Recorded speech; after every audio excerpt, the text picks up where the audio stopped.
محمد وعلى آله وصحبه وأهل بيته أجمعين.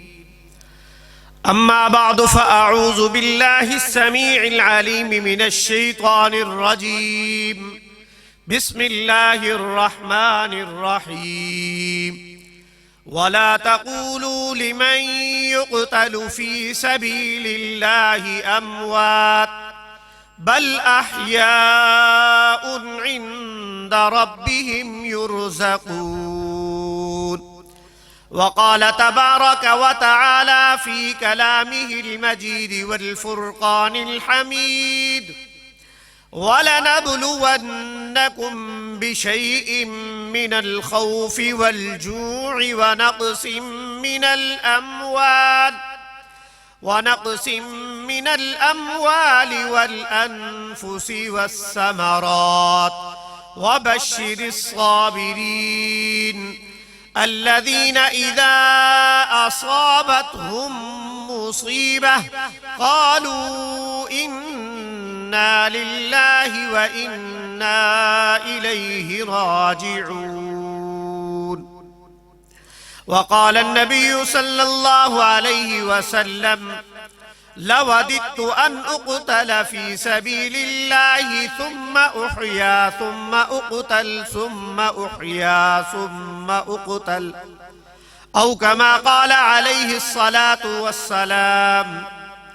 صدق الله وصدق رسوله النبي الكريم الأمين، ونحن على ذلك لمن الشاهدين والشاكرين، والحمد لله رب العالمین. شہادت ہے مطلوب مقصود مومن، شہادت ہے مطلوب مقصود مومن، نہ مال غنیمت نہ کشور کشائی. شہید کی جو موت ہے وہ قوم کی حیات ہے. حمد و صلات کے بعد آج کے اس عظیم الشان پروقار تقریب، سالانہ دعائیہ تقریب بسلسلہ شہدائے آرمی پبلک سکول پشاور کی یاد میں ڈیرہ غازی خان کی معروف سماجی اور فلاحی خدمت کرنے والی شخصیت، اہل علم و علماء کے ساتھ محبت رکھنے والے، تعلیم اور تعلم کے ساتھ محبت رکھنے والے محترم جناب ملک خادم حسین ڈھولن صاحب 16 دسمبر 2014 کے اس واقعہ کی یاد میں جو ناگہانی ایک آفت، دہشت گردوں کی، انتہا پسندوں کی ظلم اور بربریت کی جو انتہا تھی، انہوں نے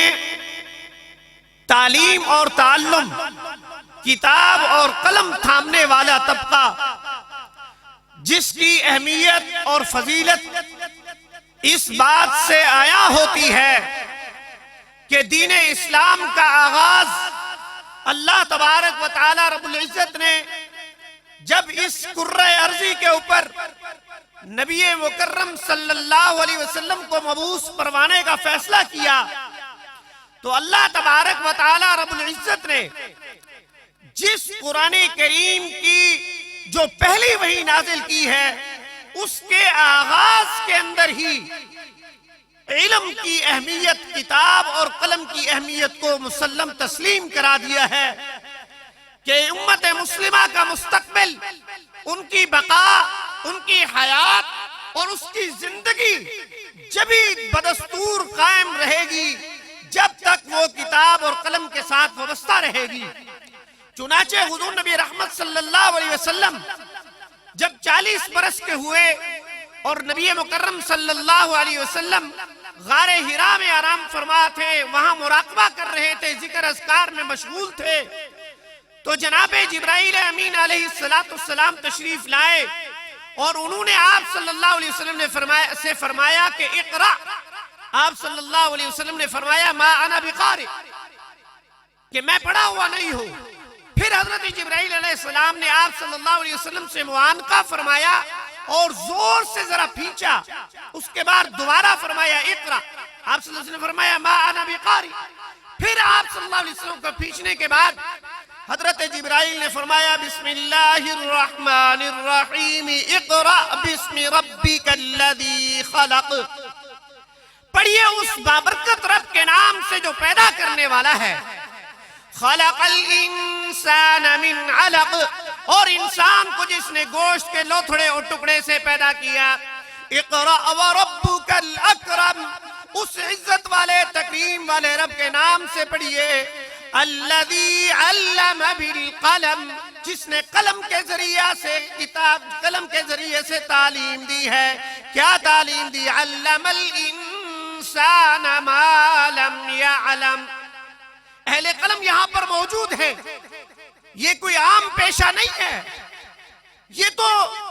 امت مسلمہ کا ابتدائی اور اساسی اور بقا والا پیشہ ہے، یہ قلم کا فریضہ ایک مقدس فریضہ ہے، اور مسلمانوں کی بقا اور استمرار بھی اسی کے اندر موجود ہے۔ لیکن 2014 16 دسمبر کو علم دشمنوں نے، اسلام دشمنوں نے، قرآن کے دشمنوں نے،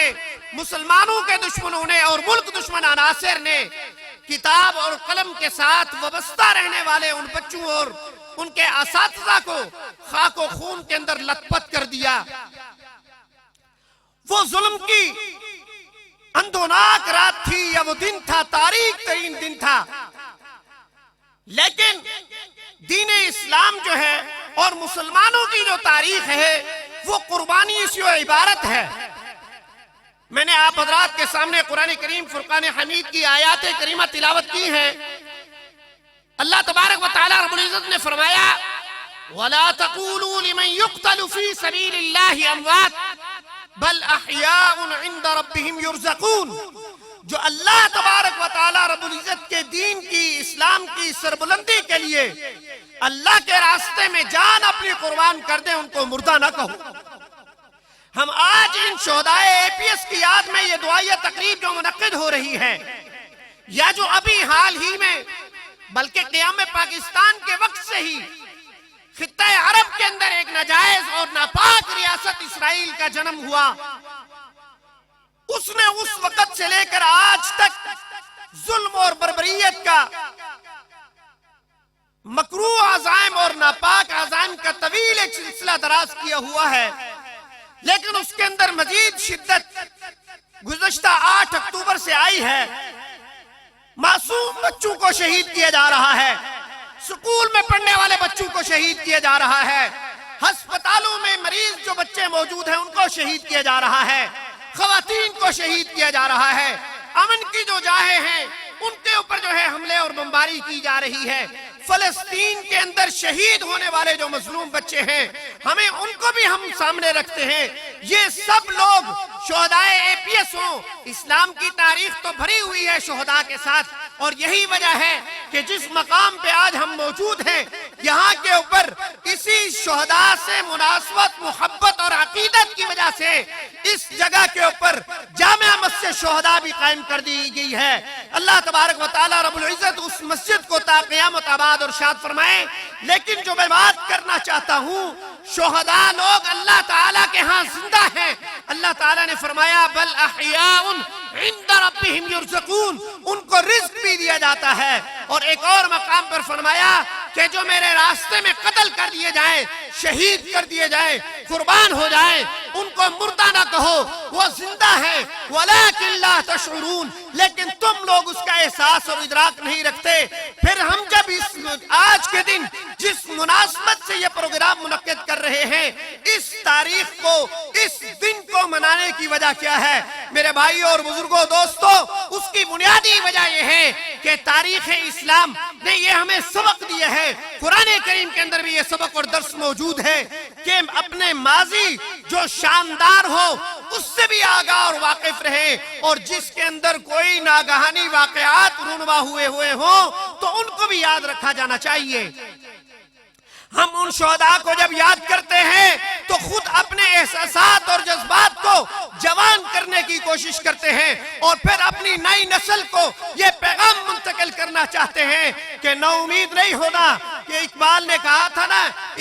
نہ ہو امید نہ امید اقبال اپنی کشت ویراں سے، ذرا نم ہو تو یہ بٹی بڑی زرخیز ہے ساقی. کہ ہماری جو نسل نو ہے اس کو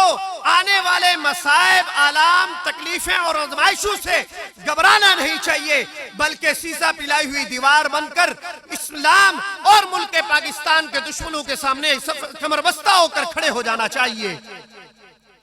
ہم اسی عزم کو لے کر یہ اس تقریب کا سالانہ انعقاد ہوتا رہتا ہے. اور پھر میں نے قرآن کریم کے اندر یہ بھی آیت کریمہ قرآن کریم کی پڑھی ہے. اللہ تعالیٰ نے فرمایا وَلَنَبْلُوَنَّكُمْ بِشَيْءٍ مِّنَ الْخَوْفِ وَالْجُوعِ وَنَقْصٍ مِّنَ الْأَمْوَالِ وَالْأَنفُسِ وَالثَّمَرَاتِ وَبَشِّرِ الصَّابِرِينَ. لوگ یہ کہتے ہیں کہ یار اگر اللہ کے نام لیوا ہو، اللہ کے ماننے والے ہو، اللہ کا ذکر کرتے ہو، قرآن پڑھتے ہو،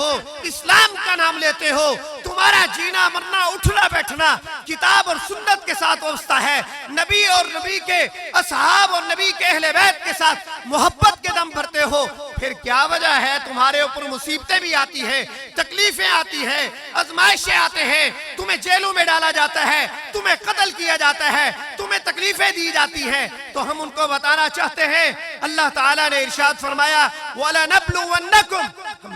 ہم ضرور بھی ضرور آزمائیں گے، تمہیں مبتلا کریں گے، بِشَيْءٍ کچھ چیز، من الخوف ڈر کے ذریعہ سے، والجوع اور بھوک کے ذریعے سے، وَنَقْصٍ مِّنَ الْأَمْوَالِ وَالْأَنفُسِ وَالثَّمَرَاتِ اور مال اور دولت اور ثروت کے اندر کمی کر کے، یا تمہارے رزق میں ثمرات کے اندر کمی کر کے ہم تم کو آزمائیں گے ضرور بھی ضرور. لیکن یہ آزمانے کے بعد اللہ تعالیٰ نے کیا فرمایا؟ وَنَقْصٍ مِّنَ الْأَمْوَالِ وَالْأَنفُسِ وَالثَّمَرَاتِ وَبَشِّرِ الصَّابِرِينَ. جو لوگ اس کے اوپر صبر کر لیں وہ جو ہیں ان کے لیے بشارت